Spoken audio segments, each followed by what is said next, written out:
সব নবীকে আল্লাহ একটা করে দোয়া দিয়েছেন, নবী দোয়া করলেই কবুল। সব নবীরা ওই দোয়া করে ফেলেছে দুনিয়াতে। বিশ্বনবী বলেন আমি করি নাই, আমি দুনিয়ার বুকে কঠিন বিপদে পড়েও কোনোদিন করি নাই। আমি আমার স্পেশাল দোয়াটা কিয়ামতের দিন আমার গুনাহগার উম্মতকে সুপারিশের জন্য রেখে দিয়েছি। আজকে আমি তোমার দরবারে দাঁড়িয়ে কিয়ামতের দিন ওই দোয়াটা করছি, আল্লাহ আমার যে উম্মতের হৃদয়ে যাররা পরিমাণ ঈমান আছে, আমার একটা উম্মতকেও তুমি জাহান্নামে ঢুকাতে পারবা না। বিশ্বনবী একবার ছাগলের রান খাচ্ছিলেন, খেতে খেতে বিশ্বনবী বলেন আনা সাইয়্যিদুন নাসি ইয়াউমাল কিয়ামা, আমি কিয়ামতের দিন সর্বশ্রেষ্ঠ হব, মানুষের মধ্যে সর্বশ্রেষ্ঠ সেরা আমি বিশ্বনবী। আলহামদুলিল্লাহ পড়েন। বিশ্বনবী বলেন সেদিনটা বড্ড ভয়ঙ্কর, সেদিন কেউ কারো কোনো উপকারে আসবে না, বন্ধু বন্ধুর কাজে আসবে না, স্ত্রী স্বামীর উপকারে আসবে না, স্বামী স্ত্রীর উপকারে আসবে না, পীর সাহেব মুরিদরে বাঁচাতে পারবে না, মুরিদ পীর সাহেবরে বাঁচাতে পারবে না, নেতা কর্মীর পরিচয় দিবে না, কর্মী নেতার পরিচয় দিবে না, ভাই বোনকে চিনবে না, বোন ভাইকে চিনবে না, বাবা তার সন্তানকে চিনবে না, মেয়েকে দেখে মা দৌড়ে দৌড়ে পালাবে। বড্ড ভয়ঙ্কর দিন। বিশ্বনবী বলবেন জমিনটা এখনকার মতো থাকবে না, পুরো জমিনটা সমান হয়ে যাবে, ফ্ল্যাট। এখন তো গোল, তখন ফ্ল্যাট। সবাই এক জমিনের উপরে দাঁড়াবে, সূর্যটা মাথার কাছে চলে আসবে, সূর্যের গরমে মানুষের মাথার মগজ গলে গলে কানের ছিদ্র নাকের ছিদ্র দিয়ে বেয়ে বেয়ে পড়বে। সবাই হয়রান পেরেশান ক্লান্ত শ্রান্ত। মানুষগুলো বলবে বাঁচার কোনো উপায় নাই। 50,000 বছর মানুষ এরকম দৌড়াবে, চিৎকার করবে, কাঁদবে, বাঁচার কোনো উপায় নাই। সবাই বলবে আহ, আল্লাহ যদি বিচারটা শুরু করতো, যা হবার হবে, আগে বিচার শুরু করুক। বিচারই শুরু হয় না, বিচার শুরু হইতেই 50,000 বছর। আল্লাহ, 50,000 বছর, 5,000, 15,000 না, 50,000 বছর এরকম যাবে। মানুষগুলো কাঁদতে কাঁদতে বলবে চলো আমরা আদম আলাইহিস সালামের কাছে যাই, যেন আল্লাহরে যে সুপারিশ করে, আল্লাহ আপনি বিচার শুরু করেন। কিয়ামতের ময়দানে সবাই মিলে সাইয়েদনা আদম আলাইহিস সালামের কাছে যেয়ে বলবে ইয়া আবাল বাশার ইয়া আউয়ালাল আম্বিয়া, ও আদম নবী আপনি দুনিয়ার বুকে প্রথম নবী, আল্লাহ নিজ হাতে আপনারে 60 হাত লম্বা করে বানিয়েছেন, আপনার সম্মানে ফেরেশতাদেরকে সেজদা দিতে বলেছেন, দুনিয়ার প্রথম নবী প্রথম মানুষ আপনি, আপনি আল্লাহরে যে সুপারিশ করেন যেন আল্লাহ বিচার শুরু করে। আদম আলাইহিস সালাম বলবেন আমি পারবো না, কারণ আল্লাহ আমাকে একটা নিষিদ্ধ গাছের কাছে যেতে নিষেধ করেছিল, আমি ভুল করে এই গাছের ফল খেয়েছি। নাফসি নাফসি, আজকে আমার কি হবে আমি জানি না, আমি বড় লজ্জিত। আমারে যদি আল্লাহ জিজ্ঞেস করে কেন খাইছিলাম, আমার কোনো উত্তর নাই, তোমারে বাঁচামো কেমনে আমি? নবীরা থরথর করে কাঁপবে সেদিন। আদম আলাইহিস সালাম বলবেন আমি পারবো না, মাফ করো আমাকে, আমি পারবো না। ওই যে ভুল করে গন্ধম খেয়ে ফেলেছি, নিষিদ্ধ গাছের ফল খেয়ে ফেলেছে, আমি বড় লজ্জিত অনুতপ্ত, আমি পারবো না। আজকে আল্লাহ এত রাগান্বিত হয়েছে, আগে কখনো আল্লাহ এত রাগান্বিত হয় নাই, ভবিষ্যতে আল্লাহ কখনো এত রাগান্বিত হবে না। আমি পারবো না, এক কাজ করো, তোমরা নূহ আলাইহিস সালামের কাছে যাও। কোন নবী? লোকেরা এবার পাগলের মতো দৌড়াতে দৌড়াতে আল্লাহর নবী নূহ আলাইহিস সালামের কাছে যেয়ে বলবে ইয়া নবী আল্লাহ নূহ আনতা আউয়ালুর রুসুলি ফিল আরদ, আপনি জমিনে প্রথম রাসূল। আদম আলাইহিস সালাম নবী ছিলেন, রাসূল ছিলেন না, এই দুনিয়ার বুকে প্রথম রাসূল ছিলেন আল্লাহর নবী নূহ আলাইহিস সালাম।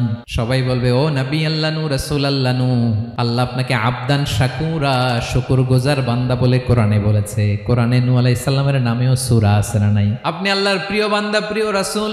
দেখেন আমাদের কি দশা, ঘামতে ঘামতে শেষ, জমিনটা তামার জমিন, সূর্যটা মাথার কাছে, কি করবো আর পারি না, ঘামতে ঘামতে আর কত ঘামবো, কত দাঁড়িয়ে থাকবো। আল্লাহরে যে বলেন বিচার যেন শুরু করে। নূহ আলাইহিস সালাম বলবেন আমিও পারবো না, আমিও পারবো না, আমি আমার ছেলের জন্য এক কথা বলে ভুল করে ফেলছি। যখন মহাপ্লাবন হবে আমি বললাম আল্লাহ আমার কলিজার টুকরা সন্তান রে বাঁচান। আল্লাহ বললেন ও নূহ সে তোমার সন্তান না, কারণ সে ঈমান আনে নাই, সে পাহাড়ের উপর দাঁড়িয়েছে, দেখি কেমনে সে বাঁচে। ওই যে আমি একটা না বুঝে আবদার করেছি, আল্লাহ আমার উপর রেগে গিয়েছিলেন। আজকে আল্লাহ ওই ব্যাপারে যদি আমারে প্রশ্ন করে, আমার কোনো জবাব নাই, আমি পারবো না, মাফ করো।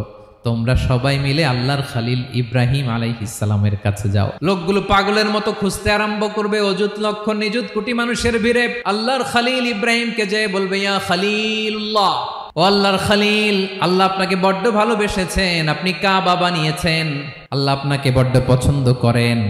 দেখেন আমাদের কি অবস্থা, আপনি যে আল্লাহর কাছে সুপারিশ করেন যেন আল্লাহ আজকে বিচার শুরু করে। আল্লাহর নবী ইব্রাহিম বলবেন আমিও পারবো না, আমি আমার জীবদ্দশায় 3টা মিথ্যা বলেছি। কয়টা? আসলে মিথ্যা না, একটু টুইস্ট করে কৌশল করে কথা বলেছিলেন, ওইটাকে হাদিসে মিথ্যা বলা হয়েছে। আমি জীবনে 3টা মিথ্যা বলেছি, জীবন বাঁচানোর তাগিদে কৌশল করে 3টা কথা বলেছি। আজকের এই কঠিন ময়দানে আল্লাহ যদি ওই 3টা কথার ব্যাপারে জিজ্ঞেস করে, লজ্জায় আমি মাথা দেখাতে পারবো না, আমিও পারবো না। আজকে আল্লাহ এত রেগে আছে, আগে কখনো এত রাগে নাই, পরেও রাখবে না। তোমরা সবাই মিলে বনি ইসরাইলের নবী মুসা আলাইহিস সালামের কাছে যাও। সবাই এবার যাবে মুসা আলাইহিস সালামের কাছে, যেয়ে বলবে, ইয়া নবী আল্লাহ মুসা, আপনি ছিলেন কালিমুল্লাহ, আল্লাহর সাথে সরাসরি কথা বলতেন। রব্বুল আলামিন আপনাকে তাওরাত কিতাব দিয়েছেন, আপনি যে একটু সুপারিশ করেন। আল্লাহর নবী মুসা বলবেন, মাফ করো, আমিও পারবো না। আমি দুনিয়ার বুকে ভুল করে একটা মানুষকে মেরে ফেলেছি। আমি মারছিলাম আদব শিক্ষা দেওয়ার জন্য এক থাপ্পড়, এই থাপ্পড়ে যে ওই লোক মরেই যাবে আমি জানতাম না। আজকে আল্লাহ যদি জিজ্ঞেস করে কেন মারলা, জবাব আছে।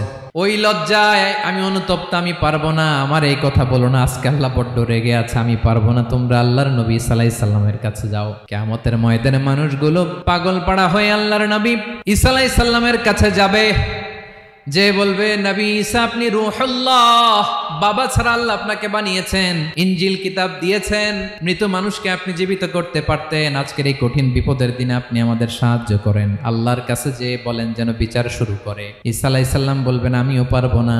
ইন্নী উবিদতু মিন দুনিল্লাহ, আমার উম্মত খ্রিস্টানেরা আল্লাহরে বাদ দিয়ে আমি ঈসার ইবাদত করেছে। আমার মা ম্যারি আর আমাকে ডাকতো জেসাস ক্রাইস্ট, আমার ইবাদত করেছে। যদিও আমি আমার ইবাদত করতে বলি না, ঈসা আলাইহিস সালামও ইবাদত করতে বলেছেন একজনের, তিনি কে? আল্লাহর নবী ঈসা আলাইহিস সালাম বলবেন, আমিও পারবো না।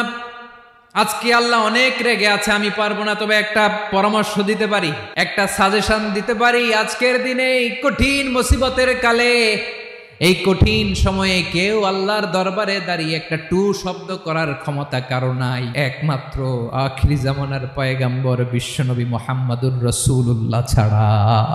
মানুষগুলো এবার আগুনের মধ্যে পানি দিলে যেমনি আগুন নিভে যায়, দাউ দাউ করা হৃদয়ে জ্বলন্ত আগুন তাদের ঠান্ডা হবে। কিয়ামতের ময়দানে ওই বিভীষিকাময় সময়ে, মুসিবতের কালে মানুষগুলো পাগল হয়ে বিশ্বনবীকে খুঁজতে আরম্ভ করবে। সবাই মিলে বিশ্বনবীর কাছে যেয়ে বলবে, ইয়া রাহমাতাল লিল আলামিন, ইয়া খাতামান নবীন, রাহমাতাল লিল আলামিন। দেখেন আমাদের কি অবস্থা, কি কঠিন বিপদে আমরা আছি, দাঁড়াতে পারি না, সূর্যের আলোতে ঘেমে হয়রান। আজকে কেউ সুপারিশ করতে পারবে না। সব নবীরা অপারগতা স্বীকার করেছে, তারা বলেছে আপনি ছাড়া কেউ নাকি আল্লাহর সামনে দাঁড়াতে পারবেন না, আপনি একটু সুপারিশ করেন। বিশ্বনবী বলবেন, আসো আসো, আজকের দিনে আমি ছাড়া আল্লাহর সামনে কেউ দাঁড়াতে পারবে না। বিশ্বনবী মাকামে মাহমুদে যে আল্লাহু আকবার বলে সিজদায় লুটিয়ে পড়বেন। আল্লাহ রাব্বুল আলামিন বিশ্বনবীকে এমন কিছু চমৎকার শব্দ শিখাবেন, ওই শব্দগুলো দিয়ে আল্লাহর প্রশংসা করে বিশ্বনবী কাঁদতে আরম্ভ করবেন। বিশ্বনবী এমন ভাবে অজর দ্বারায় সিজদায় লুটিয়ে পড়ে কাঁদবেন, রব্বুল আলামিনের রহমতের দরিয়ায় জোশ লেগে যাবে। রব্বুল আলামিন এই দৃশ্য থেকে সহ্য করতে পারবেন না। রব্বুল আলামিন বলবেন, ইয়া মুহাম্মদ ইরফা রাসাক, ও নবী আপনি মাথা তোলেন, মাথা তোলেন, আপনার কান্না আমি সহ্য করতে পারি না। নবী আপনি মাথা তোলেন, সাল তুতা, আজকে আপনি যা চাবেন তাই দেব। নবী আপনি সিজদা থেকে মাথা তুলেন, সাল তুতা। বিশ্বনবী এবার মাথা তুলবেন। যে বিভীষিকাময় সময়ে প্রত্যেক নবী বলেছেন আমি পারবো না, প্রত্যেক নবী বলেছেন নফসি নফসি, আমার কি হবে আমি জানি না, আল্লাহ আমারে বাঁচাও। প্রতিটি নবী বলবে নফসি নফসি, আল্লাহ তুমি আমারে বাঁচাও, আমারে বাঁচাও। বিশ্বনবী মাথা তুলবেন, তুলে বলবেন রব্বি হাবলি উম্মতি, আল্লাহ তুমি আমার গুনাহগার উম্মতকে বাঁচাও।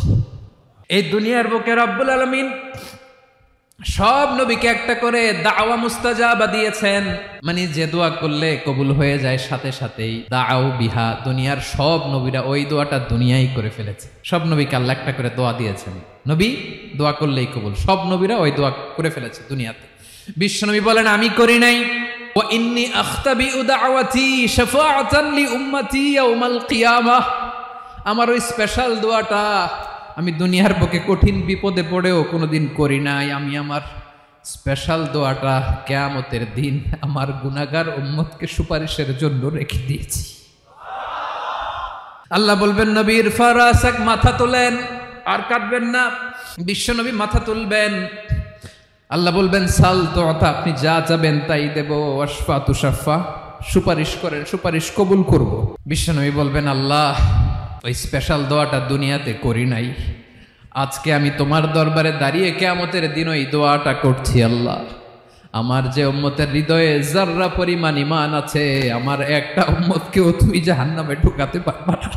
বিশ্বনবী পাগলের মতো একবার হাউজে কাউসারে যাবেন, একবার সিরাতে যাবেন, একবার পুলসিরাতের দিকে, একবার হাউজে কাউসারের দিকে পাগলের মতো দৌড়াতে থাকবেন, তার কোনো গুনাহগার উম্মত যাতে জাহান্নামে ঢুকে না যায়। সেদিন কেউ সুপারিশ করতে পারবে না বিশ্বনবী ছাড়া। এজন্য 5 নম্বর আল্লাহ বললেন, মান যাল্লাযী ইয়াশফাউ ইনদাহু ইল্লা বিইযনিহি।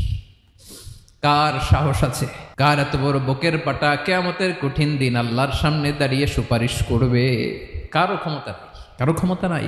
বিশ্বনবী সেদিন সিজদায় পড়ে উম্মতের জন্য কাঁদবেন, সবাই কাঁদবে, নফসি নফসি, আল্লাহ আমারে বাঁচাও, আল্লাহ আমারে বাঁচাও। বিশ্বনবী বলবেন, উম্মতি উম্মতি। বিশ্বনবী আমার জন্য কাঁদবেন, আপনার জন্য কাঁদবেন, আমাদের জন্য সেদিন কেঁদে কেঁদে জাহান্নামের দরজায় দাঁড়িয়ে আমাদেরকে টেনে টেনে জান্নাতে ঢুকাবেন।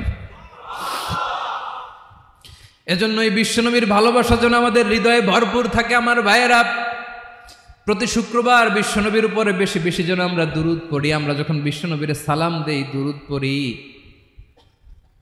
একদল স্পেশাল ফেরেশতা আছে যারা বিশ্বনবীর দুধটা নিয়ে সরাসরি বিশ্বনবীর রওজায় যায়, যে বলে অমুকের বেটা অমুক আপনারে সালাম দিয়েছে। বিশ্বনবী নিজ কবরের থেকে নিজেই সালামের উত্তর দেয়।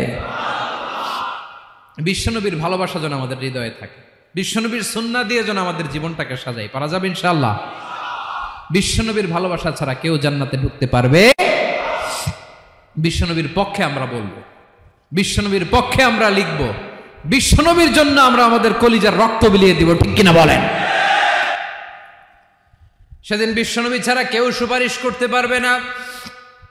5 নম্বর আল্লাহ বললেন, মান যাল্লাযী ইয়াশফাউ ইনদাহু ইল্লা বিইযনি। কে আছে সুপারিশ করবে আল্লাহর সামনে? আর আপনি আপনার বাবার দরবারে যে সেজদা দেন, হ্যাঁ, ইব্রাহিম আলাইহিস সালাম থারথার করে কাঁপবে আর বলবে, নফসি নফসি, আল্লাহ আমারে বাঁচাও। মুসা আলাইহিস সালাম থারথার করে কাঁপবে, আল্লাহ নফসি নফসি, আমারে বাঁচাও। আর আপনি পীরের দরবারে যে সেজদা দেন, কোথায় আছেন আপনি? খবরদার, কেউ বাঁচাতে পারবে না। যাকে ইল্লা, আল্লাহ যাকে অনুমতি দেন, বিশ্বনবীকে দিবেন, নবীদেরকে দিবেন, এরপরে আল্লাহ তার স্পেশাল ওয়ালিদেরকে, মুত্তাকিনদেরকে, শহীদদেরকে, সিলেক্টেড বান্দাদেরকে দিবেন। কিন্তু কাকে দিবেন, কার জন্য দিবেন, দুনিয়ার কেউ জানে না একজন ছাড়া। তিনি কে? আল্লাহর ওয়ালিদেরকে, নেককার লোকদেরকে আল্লাহ সুপারিশের অনুমতি দিবেন। কিন্তু আপনি যারে মানেন, যার পায়ে সেজদায় লুটিয়ে পড়ে থাকেন, তারে যে আল্লাহ দিবেন, এটার কোনো গ্যারান্টি আছে? কথা বলেন। এজন্য জপতে হবে একজনের নাম, আওয়াজ করে বলুন, তিনি কে?